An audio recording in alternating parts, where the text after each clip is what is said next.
Well, I think they could. Well, it's certainly something to be seen on the big screen for sure. It's it might not quite translate so much on a small screen. It's just to get the kind of impact of the aerial photography and incredible vistas and cinematography that they've achieved. And it's a feel-good film. It's one for all the family. I think it has a lovely core relationship in there, and it's based on sort of like inspired by true events, and I think it's very relevant to the times. It's to do with the weather and the climate and things like that. There's all these things you can see in it.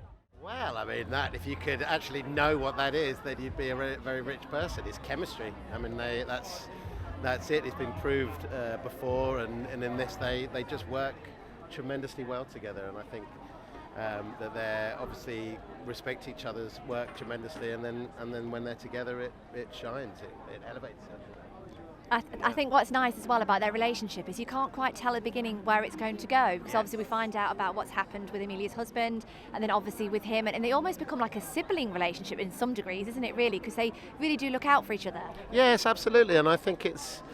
Well, I don't want to give too much away and things like that, but it's good to have a male-female relationship in a film that isn't necessarily what you think it is or what you're expected to believe that it will be.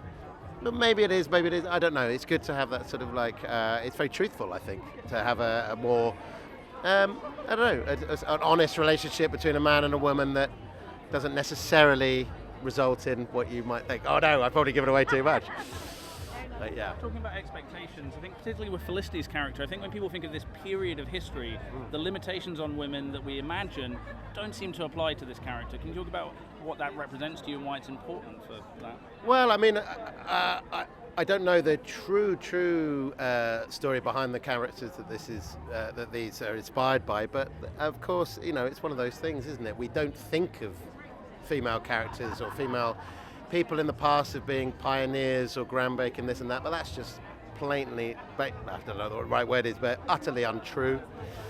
It's just a version of history that we've seen, and so it's very refreshing, and I think it reflects our society now and at the time that we're in, that these kind of these stories are being told like this, but it's also about time, what's taken us so long.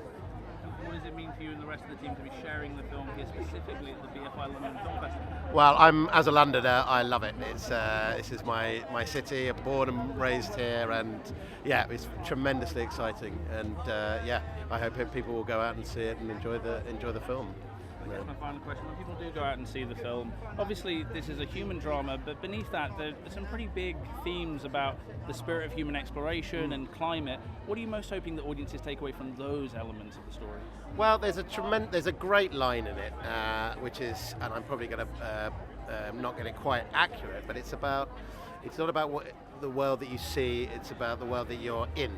It's your experience in the world, and we are all in the world. And I think what we're seeing, today we've got the climate protests happening across the world, not just in London, and it's awareness about this very, very major potential catastrophe that is heading our way. And in this era, they were exploring and using the technology that they had to explore and try and come up with solutions and ways to solve certain problems. And I think that's what we all have to do as well. Thank you for sharing that. Thank you.